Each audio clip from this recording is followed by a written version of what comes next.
House in Baltimore, watching on Facebook Live as well as our YouTube WNSTV channel, to take note.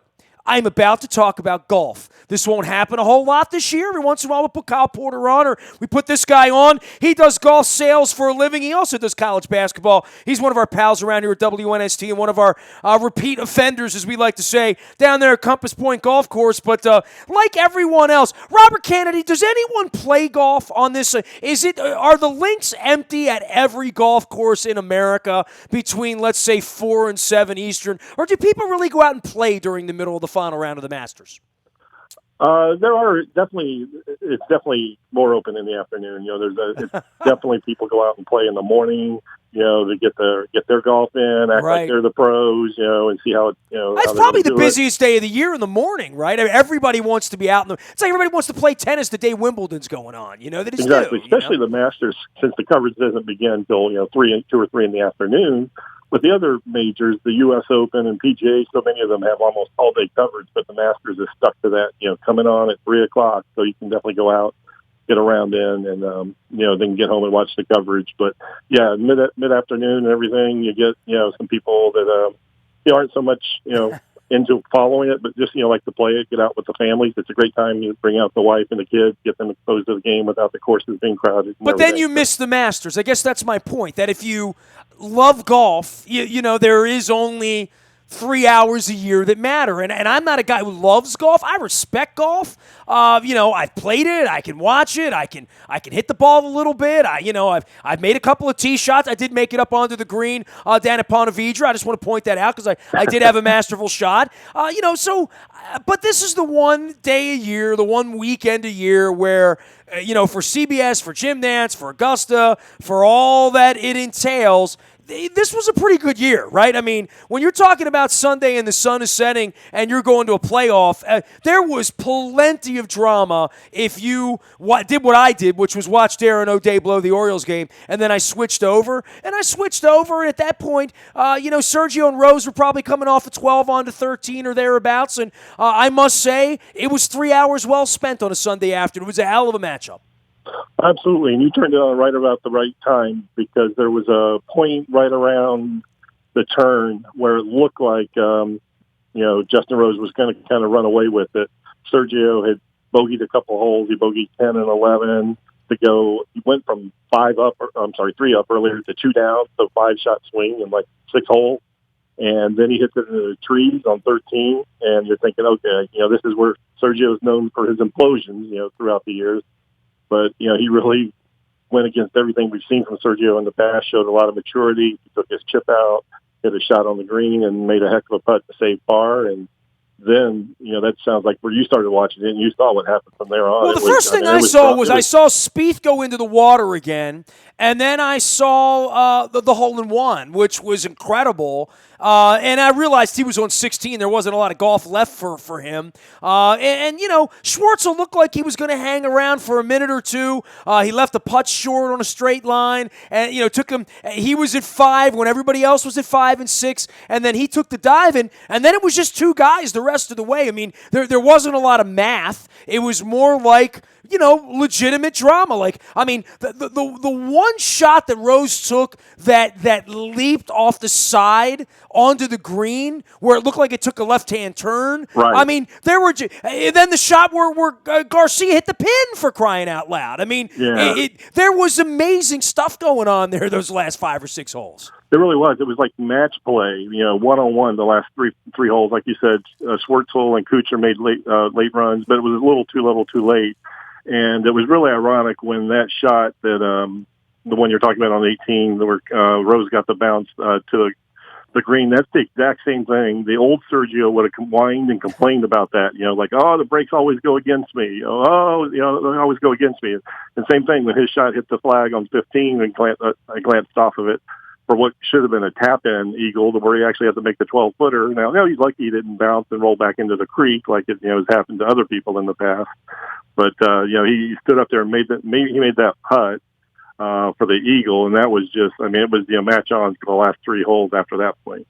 Well, then there is the playoff shot where Rose put the ball up into the trees. I mean, when you do that, you're all but sunk. And he made a hell of a save to get the ball back up onto the green, and he gave himself a chance. But in match play, when you put one into the woods, it's pretty much over.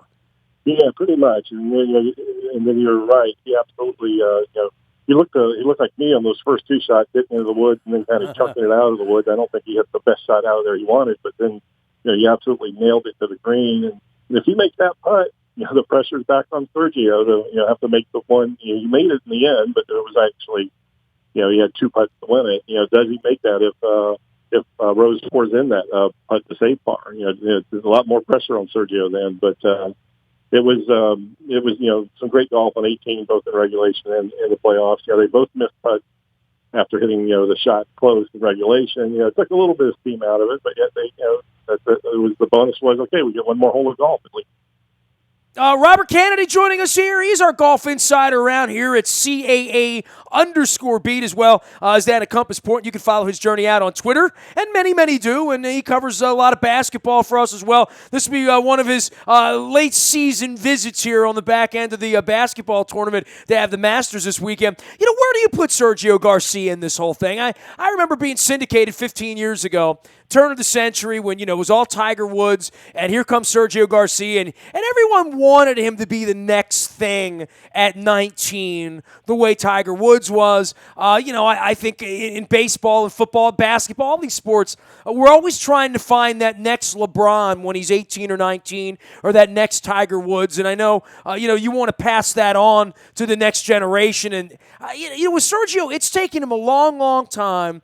And to your point, when people think of him, they think of blown chances, not keeping his cool, not making putts, not taking accountability afterward. There was something likable about him at this point where it felt like for a long stretch of time, not only was he never going to win, he certainly wouldn't have been a guy people were cheering his name on 18 at Augusta, right?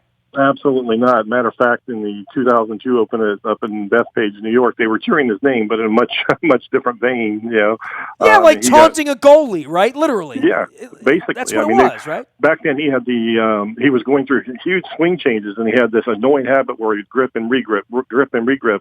And the fans, you can imagine the Bronx fans, as they would do, they counted out loud in unison with him. They were mocking him, because it would be 15, 20 times he'd grip and regrip before he hit. And he's matured beyond that. And I think this win does two things. You ask where he stands. And to me, there's two important things about this win. One, yes, it makes him a major winner. And two, just like his two idols, Seve Ballesteros, who's, you probably heard more than once. They happened to be his 60th birthday. It was his birthday. Who knew? Jim Nance couldn't stop bringing that up. I mean. Right. And Jose Olazabal, also two-time Masters winner. So he will, those were his two heroes growing up. So now he joins that club as, not just a major winner, but a Masters winner, which is important because he gets to come back for the rest of his life and carry that tradition on. And the other reason I think it's important is it solidifies, his place, because there's this other kid out there, this Spaniard, this 22-year-old John Rahm, who is lighting the world on fire in the last year. I mean, he's played 10 tournaments this year in his rookie year, and he's finished in the top 10, 5 of them. A lot of people were picking him to be a first-time winner this week, and he showed well. I think he finished 26th or something like that. So he's going to be around for years and years. And I think it would have been really tough for Sergio to swallow for the great Spaniard golfer to skip a generation and Rahm be the next one to carry it. So he's won I think 10 times on the tour in his career, and he's been out, like you said, since 1999. Several close calls in the Open before the Open Championship, and another U.S. Open where he was close. So, it's good for him. And who knows? Maybe golf is a game where several players have won majors in their 40s. So maybe with this new maturity and this new patience, he showed a lot of that patience today and everything Sunday, that he can just get out there and maybe win a couple more in his 40s. He is Robert Kennedy. You can follow him at CAA_beat as well as at Compass Point Golf and do a little Masters recap. Last thing for you, and I'm not one of the provincial types around here when it comes to golf or quite frankly anything. I mean, I like greatness wherever it comes from, but I think certainly for the Masters, for the U.S. Open, for the United States, and for golf in America and the PGA, thoughts about not having an American involved in that. I mean, I think it would be everyone's preference, and we got guys falling down the flights of steps before the tournament begins, and obviously some other guys like Fowler doing a little bit of a fade on Sunday as well. But to not have the U.S. represented, good, bad, or indifferent as you see it, Robert? I think, if we're being honest about it, I think it's definitely a little bit more towards, bad. We'd all like to see it. Everyone roots for their country, and there's nothing wrong with that. There's nothing wrong with rooting for your country. The one thing about it, some of these guys, Garcia and Rose in particular, we almost consider them our own because they play on the PGA Tour full time. It's not like, the Angel Cabreras, that, only come over once or, for the U.S. Open in the Masters, and, you don't see them again the rest of the year. So I think it's a little bit more accepting when you see someone like Garcia, who's pretty much spent his entire pro career, 19 years of it playing in the United States, and Justin Rose, who, splits time between both, but definitely is a full-time member of the PGA Tour as well. So, but yeah, you had the Spieth and Fowler, pairing there that I think a lot of people were expecting a lot out of on Sunday, and they just really didn't deliver. I mean, there's no other way to say it. Well, 51 and a half weeks from now, they'll get together again and talk about the guy falling down the steps and, and really for Spieth, sort of falling down the mountain on Sunday, right? He really did. And, you thought he was going to put last year's behind him, and he had. He started off really slow early in the week after the first round. He was 10 shots behind, and then he slowly worked himself back in to where he had a chance on Sunday. And then I think a lot of people expected to see him, jump right up there and kind of, put the pressure on both Garcia and Rose. And, he went actually the opposite way. And, in his fall down the mountain, I think he took Fowler with him and everything. So it was, so it turned into rooting, for these two. And then I'm sure everyone had a favorite between Rose or Garcia. I was pulling, of the two, I was pulling for Garcia because I wanted the sentimental story. I'm a staff like a lot of other people. You like to, follow the feel-good story and everything. And, nothing against Rose. He would have been a perfectly acceptable champion. He's won a U.S. Open. But, and you saw a lot of respect between the two of them there. Yeah, they like each other. It was very obvious, right? They really do. And their wives like each other, and everybody likes everybody. That's, they say good sportsmanship, and I think, our society could learn a lot from that on a Sunday. I like good sportsmanship, and I felt like two good guys were going at it at the end, and people were in, and I thought the gallery was really rooting for both of them, not either one, right? Yeah, they really were. I think there was definitely a little bit more of a lean towards Garcia for all the reasons we've mentioned and everything. But they were both very popular with the American fans and the Augusta fans, who tend to be the same patrons every year, if you will. During the practice rounds, you can get tickets off the ticket brokers and everything. But a lot of these fans that are there on the weekend at Augusta are the same ones that have been coming for 20, 30, 40 years. It's probably a tough ticket to get for a new person to get into. So they kind of get to know these guys throughout the years. And, as you can see, they're very close. They're pretty much on top of them for just about every shot. It's not like in the other sports where you're, sitting, 200 feet above them in the upper deck. You need binoculars to see them. They're standing right next to you on the tee boxes. So it's a very intimate setting and a chance where you get to know them and everything, so you naturally have your favorite that you pull for. Well, one year I'll get down there and I'll hear those beautiful chirping birds, along 16 and 17 as the sun is setting on a Sunday afternoon with the azaleas. Thank you, friends. Robert Kennedy joining us here doing all things golf down at Compass Point. Tell me what you guys do down at Compass Point, and I'll send everybody out to CAA_beat to find you as well. Yeah, no, great. We're a 36-hole course out in Pasadena, so it's really convenient right off of Route 100. And unlike the private clubs, we are a municipal course. We're open to the public. Great conditions. We like everyone to come out. I mean, we have everyone to come out from. You talk about growing the game. On any given Sunday out there, you'll see dad with their son. You'll see the guy who just got off work, working a contractor job, showing up, in his jeans and everything. So it's a really welcoming environment. But what we do really well is we put on a lot of charity outings throughout the year, where people, they have their fundraisers and school things that they're raising funds for whatever reason, whether it's to help needy families, someone ill, or raise funds for traveling teams in school. We actually, a great way to do that is having golf tournaments, and where you get all your family, friends, network, come out and play.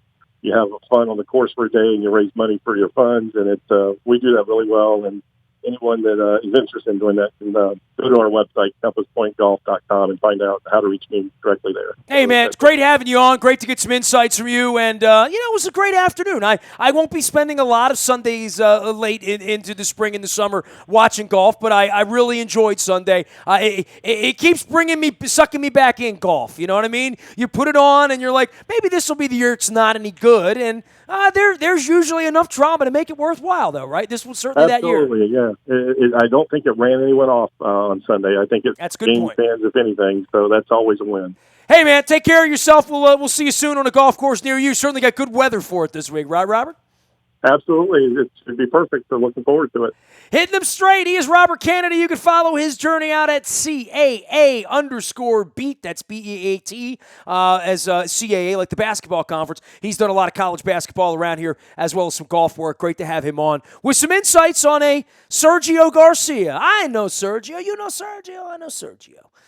The Buying a Toyota Audio Vault is there all week long for you at WNST.net. For anything that you might miss around here, we got the Orioles going off to Boston and Toronto, getting ready for the draft. The Caps are getting ready for the playoffs, as are the Wizards.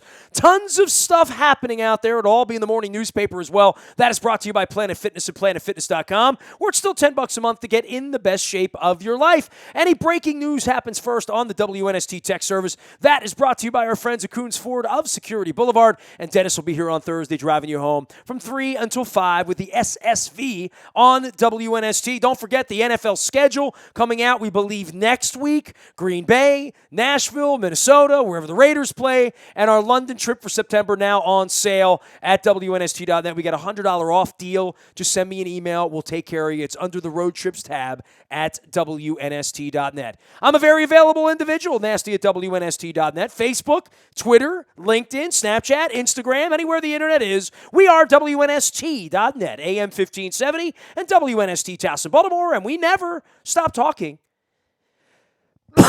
Baltimore sports.